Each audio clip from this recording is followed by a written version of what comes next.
Et bonjour à tous, on se retrouve pour ce cinquième épisode sur les On-Policy Gradients, algorithme de 2015.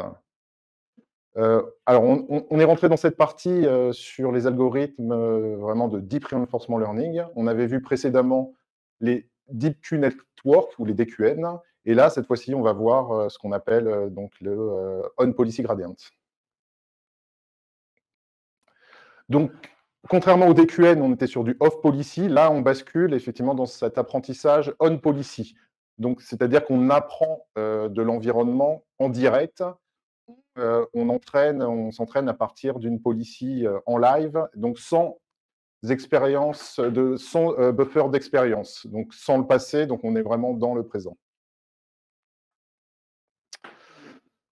Alors, policy gradient, donc ce qu'on voit aujourd'hui par rapport à DQN, donc un réseau de neurones dit policy gradient, en fait, c'est un réseau de neurones qui, en entrée, prend l'observation de l'environnement, donc son état, et en sortie, directement sort la policy, les actions. Contrairement au DQN, où là, effectivement, à partir de expériences replay, on va revoir un grand nombre d'expériences pour calculer, estimer la valeur Q qui va ensuite permettre de déterminer l'action la plus intéressante, la plus valorisante. Donc, du coup, c'est un cycle bien plus long. Gros avantage aussi des policy gradients, c'est qu'on va pouvoir faire du contrôle continu, ce qu'on ne pouvait pas faire avec le DQN. Donc, contrôle continu, on peut avoir une certaine intensité d'action, donc pensez à tout ce qui est dextérité robotique, on va avoir des actions plus ou moins intenses, dans un sens ou dans l'autre. Les réseaux de neurones, en fin de réseau de neurones, donc nos sorties d'activation de fin de réseau de neurones, sur du contrôle continu, on va chercher à avoir en fait une intensité d'action à la fin, donc une sigmoïde qui nous donne une valeur comprise entre 0 et 1 et très adaptée, ou potentiellement une fonction d'activation tangentée H qui nous donne en sortie des valeurs entre -1 et 1, donc pour du contrôle continu type direction. 1 dans une direction, disons à droite, -1 à gauche et 0 tout droit. Bien sûr, on peut avoir un vecteur d'action, donc plusieurs actions, avec soit des sigmoïdes, si on veut une valeur entre 0 et 1, ou des tangentages, si on veut des valeurs entre -1 et 1. Et par ailleurs aussi, avec un modèle type policy gradient, on peut gérer très bien aussi du contrôle discret. Donc là, on aura en sortie des probabilités d'action et on choisira l'action la plus probable. En fonction d'activation, on va retrouver notre célèbre fonction d'activation softmax. Alors, policy gradient, c'est comment on fait avec ces modèles de type policy gradient pour mettre à jour les poids du modèle pour qu'en sortie, on ait directement les actions. L'idée, effectivement, c'est donc pour faire nos descentes de gradient et pour entraîner le modèle, on ne va pas chercher à minimiser une fonction de perte, une loss, mais on va chercher cette fois-ci à maximiser une fonction qu'on va plutôt appeler objectif. Et cette fonction objectif, c'est en fait simplement notre espérance de retour, de trajectoire de récompense. Donc on va chercher en fait à simplement maximiser notre retour de récompense. Pour cela, effectivement, donc maximiser, on ne va pas faire de gradient descent, de descente de gradient, on va faire l'inverse, en fait, qui est gradient ascent, l'ascension de gradient. Et au niveau du code, c'est très simple, pour basculer de l'un à l'autre, il suffit de mettre un signe moins sur notre objectif, et puis après, on fait notre backward, notre backpropagation, et notre optimizer step exactement de la même manière. Et ça met à jour les poids du modèle, et au lieu d'enlever les gradients, ben là, on va ajouter les gradients au poids du modèle précédent. Donc, on cherche effectivement à maximiser. Donc, là, c'est la même chose que l'ascension de gradient. On va chercher à aller vers un meilleur maximum et éviter les maximums locaux.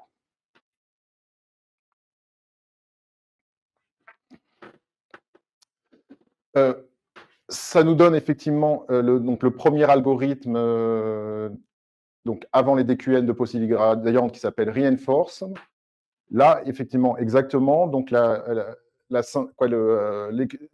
définition du policy gradient, donc de ce de cet objectif qu'on va chercher à maximiser pour faire notre descente de gradient, est exprimé en fait comme ceci. Donc ça va être le gradient de la log policy. Donc la policy, c'est notre sortie de modèle. Donc rappelez-vous, c'est souvent entre 0 et 1, donc soit une probabilité d'action ou une intensité d'action. Donc ça correspond tout simplement à une log probabilité.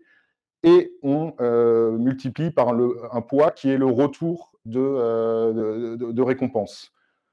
Donc RT plus gamma RT plus 1, etc. etc. Rappelez-vous qu'effectivement, ces récompenses peuvent être positives ou négatives, donc ça va nous donner effectivement un retour positif ou négatif. Donc là, si on reprend effectivement nos deux possibilités, soit on est sur du contrôle continu, on est sur des intensités d'action, soit on est sur du contrôle discret, on est sur des probabilités d'action. Donc en fait, des bonnes choses avec des récompenses positives, on va chercher à les rendre plus probables ou plus intenses. Et à l'inverse, les mauvaises choses, avec des récompenses plutôt négatives, on va chercher à les rendre moins probables ou moins intenses. Autrement dit, effectivement, si on est sur notre log donc de policy exprimé en log prob, les bons retours vont faire que notre policy, nos actions, deviendront plus proches de 1 ou potentiel de moins 1 si on est dans le cas tangente H. Les mauvais retours vont faire que la policy devienne plus éloignée. On va l'éloigner des valeurs 1 ou moins 1 ou moins 1 si on est dans la version tangente H. Et ça nous donne effectivement vraiment l'algorithme reinforce, donc de base, donc en mode Monte Carlo. Donc Monte Carlo, rappelez-vous, on est forcément dans du jeu, où on est sur des épisodes, où on a une fin de partie, une fin de jeu, une fin d'épisode. Donc là, ce qu'on va faire, c'est qu'on va calculer nos retours, donc nos trajectoires de récompense, jusqu'à la fin de la partie. Donc de la première étape jusqu'à la fin, ça va nous donner déjà une trajectoire. Et puis après, on va identifier les sous-trajectoires, donc à partir de l'état 2 jusqu'à la fin, à partir de l'état 3 jusqu'à la fin, etc., jusqu'à la trajectoire de un step final, où on est à l'avant-dernière étape pour aller à l'étape finale. Et ça, effectivement, boum, on met ça dans notre policy gradient qu'on a défini juste avant. On calcule les gradients de tous les poids du modèle et on applique au modèle, et de façon itérative, on a un apprentissage de réseau de neurones, donc dit policy gradient.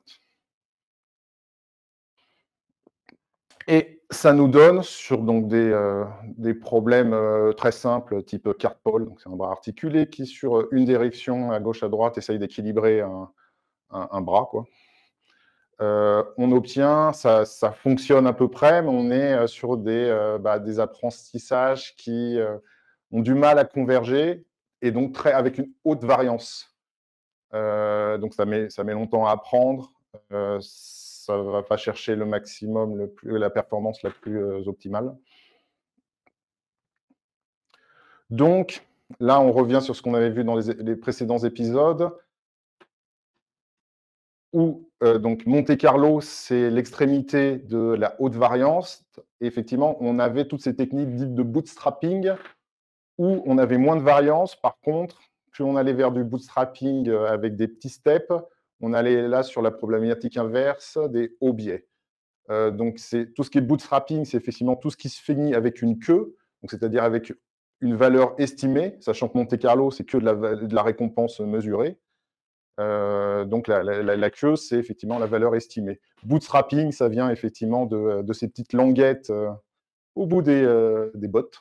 Donc avec cette idée, effectivement, on va bootstrapper quelque chose qui est très variant, donc la solution Monte Carlo, et on va en fait, on va, comme si on allait tenir la languette de quelque chose de très variant, et effectivement, on va le rendre moins variant, mais la contrepartie, c'est plus de biais.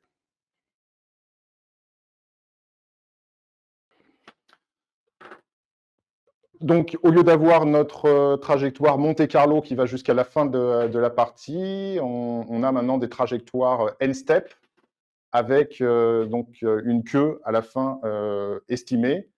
Et pour avoir cette queue, en fait, on a besoin d'un réseau de neurones à côté qui va estimer cette valeur V pour cette queue de trajectoire n-step. Et donc ça, c'est ce qu'on commence à décrire. Donc c'est notre algorithme dit Reinforce with Baseline, ou qu'on appelle aussi maintenant Vanilla Policy Gradient, VPG. Donc là, si on reprend notre définition de cette Policy Gradient, donc au lieu d'appliquer le retour, on va chercher à appliquer en fait l'avantage. Et donc avec cette baseline, donc ce réseau de neurones qui estime les valeurs V, on reprend effectivement notre trajectoire de récompense avec une queue à la fin, donc c'est le VST plus N, moins la baseline. Alors sachant que V, ce qui est en orange, c'est le même réseau de neurones qui génère cette valeur, qui estime cette valeur. Et donc on a notre avantage A à un instant T. Et donc cet avantage, c'est ce qu'on va utiliser, ça va être le facteur. Donc on l'avait décrit tout à l'heure avec R en Monte Carlo. Là, on a un avantage en mode bootstrapping. Et donc, c'est ça qu'on va utiliser dans notre, donc fonction objective et dans notre loss de policy loss. L'avantage, effectivement, à noter, donc positive ou négative, et c'est intéressant, effectivement, oui, elle est plus, d'elle-même, elle est zéro-centrée. Donc, valeur positive ou négative, et puis en moyenne, à peu près autour de 0. Et là, effectivement, si on recompare par rapport à notre application de carte Paul, on voit effectivement donc le reinforce sans baseline, donc ce qu'on a vu précédemment, c'est la courbe bleue. Le reinforce avec ce réseau de neurones dit baseline en bootstrappé, c'est notre courbe orange, et donc on voit qu'on a quelque chose qui apprend beaucoup plus vite, qui converge beaucoup plus facilement, et en plus qui est plus performant.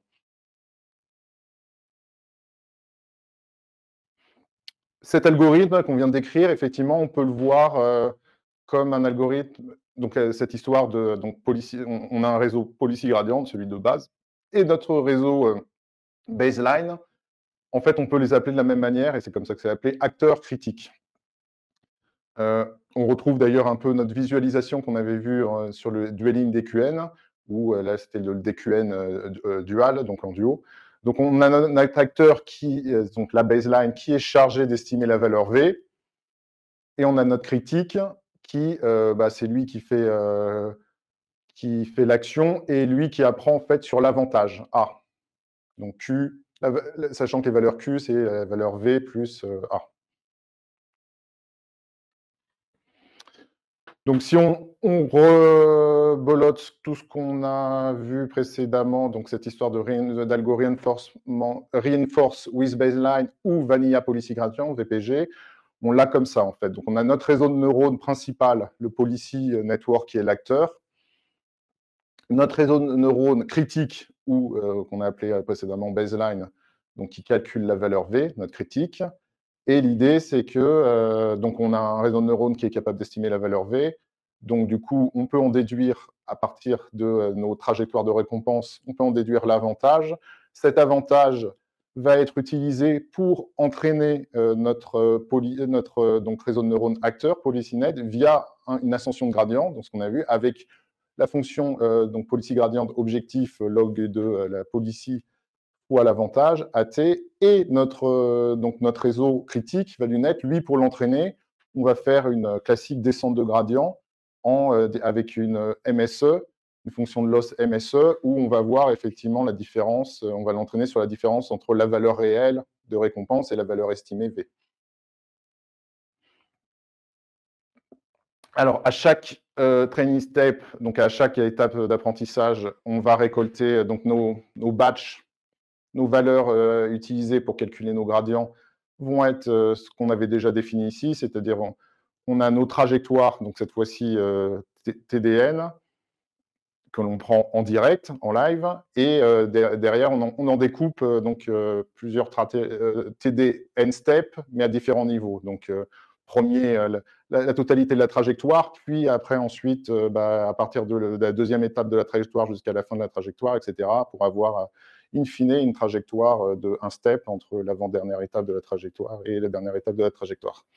Donc, on a un ensemble, effectivement, d'estimation de trajectoire de récompense, et donc c'est ça qui va rentrer dans notre moulinette d'apprentissage. Donc, on l'a déjà vu, effectivement. Donc, on a nos différentes valeurs de RT en fonction des différentes trajectoires, des différentes longueurs de trajectoire. On va en calculer autant d'avantages possibles. Donc, c'est autant d'avantages possibles, on va les utiliser pour notre policy gradient. Et effectivement, on va aussi les utiliser, donc ces différents retours, pour mettre à jour les poids du modèle critique. Une évolution qui stabilise encore plus, en fait, donc ces modèles, c'est ce qu'on appelle le GAE, donc Generalized Advantage Estimation, où là, c'est quasiment pareil, mais en fait, justement, pour rendre encore moins variant ces estimations d'avantages, là, ce qu'on va faire, c'est qu'on va directement d'abord calculer l'avantage avant de calculer le retour, contrairement à ce qu'on a vu avant. Donc là, en fait, on va, pour chaque trajectoire, donc là qu'on découpe aussi en sous-trajectoire, on va calculer donc le TD, un step de chaque étape. Et on va appliquer donc un facteur, donc il y avait le facteur de gamma, auquel on ajoute un facteur lambda.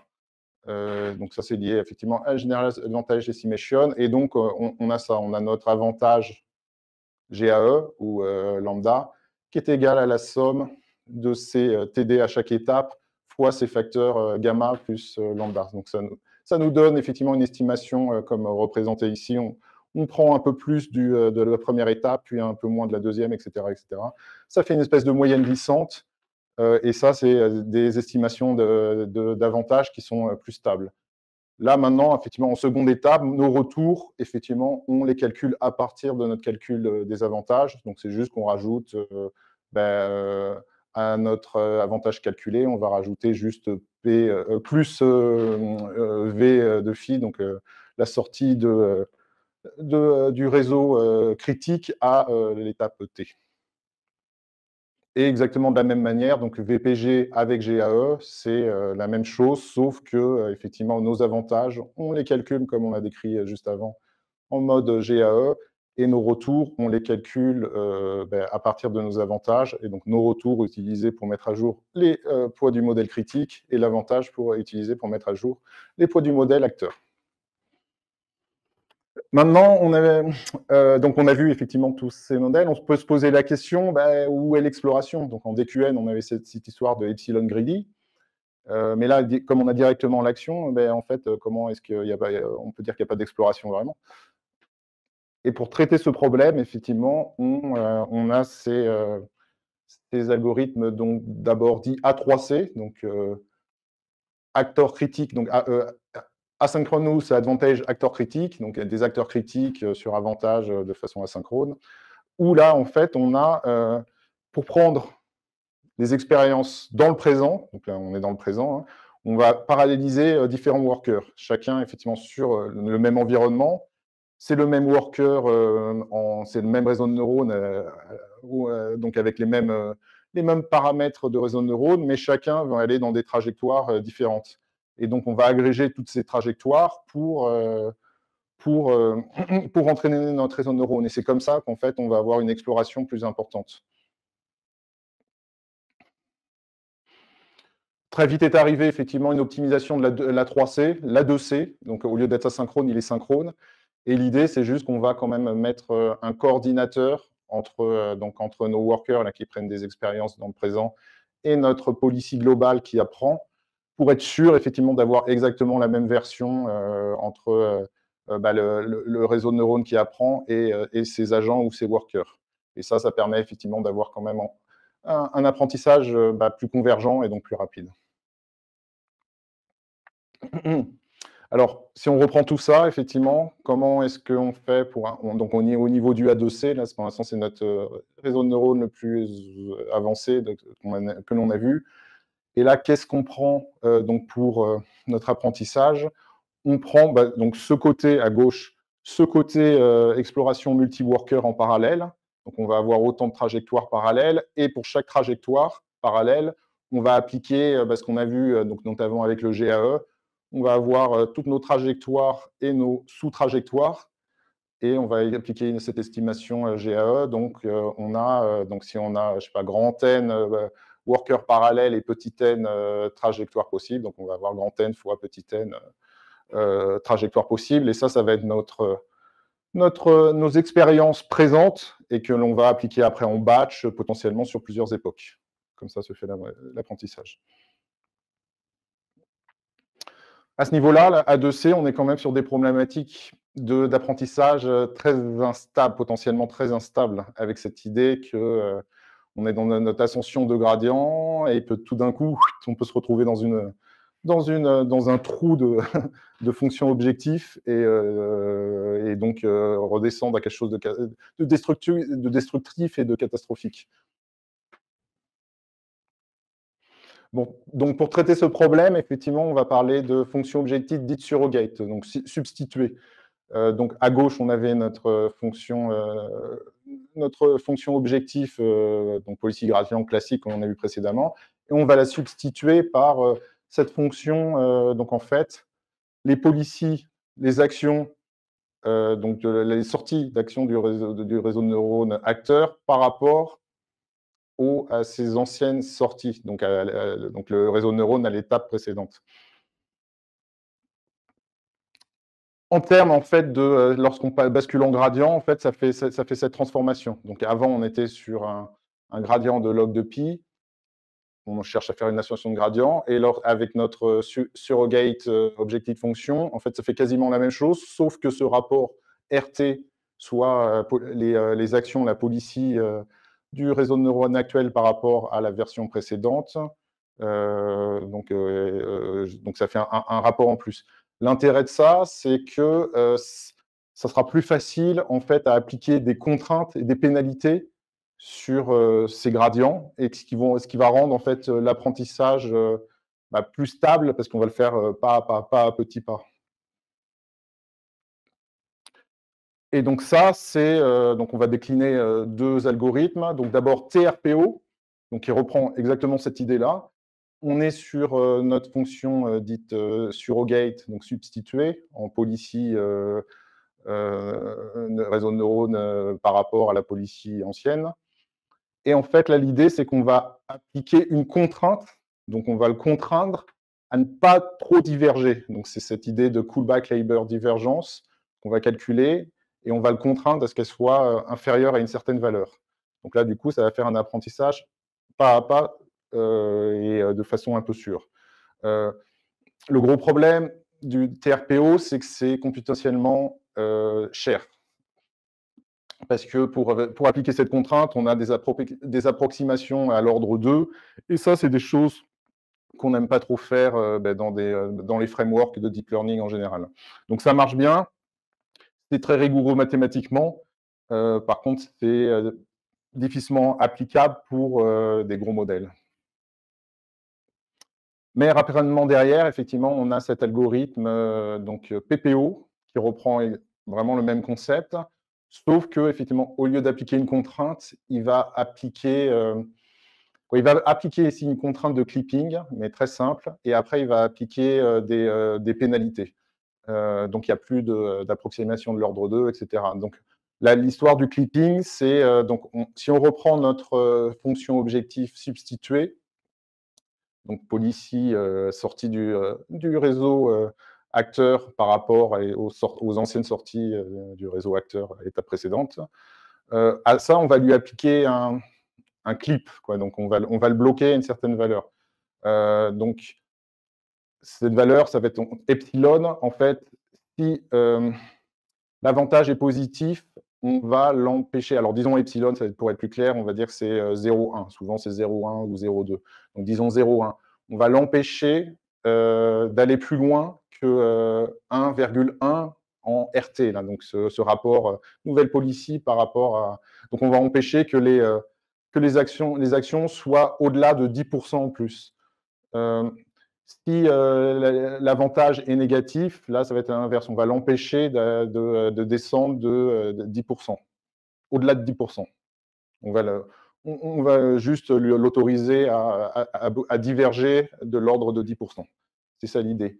Après, effectivement, en plus, dans l'algorithme PPO, donc c'est ce qu'il y a en dessous de moi ici, on va donc, en plus de cette histoire de clipping, on va ajouter des contraintes. Donc, première contrainte, on va donc une contrainte sur le calcul de la value function, donc du réseau critique. Si le réseau critique en fait est mauvais, donc typiquement au début de l'apprentissage, on va on va minimiser la fonction de loss. Et deuxième contrainte, la C2 là qui est au-dessus de moi ici plutôt, donc une contrainte sur l'entropie. Et donc ce qui permet en fait d'ajouter un peu de l'exploration. De prendre des initiatives un peu plus téméraires, effectivement. Donc, ça ajoute de l'exploration. Et voilà, on a fini cet épisode un peu long et on se retrouve pour le 6e épisode sur les policy gradients, mais cette fois-ci off policy. Donc, rappelez-vous, DQN était off policy, on policy gradient. La off policy gradient, l'avantage, c'est qu'on peut faire du contrôle continu par rapport au DQN, mais tout en réutilisant certaines astuces du DQN. Donc plutôt en utilisant d'ailleurs tout ce qui est passé d'expérience, expérience buffer ou expérience replay.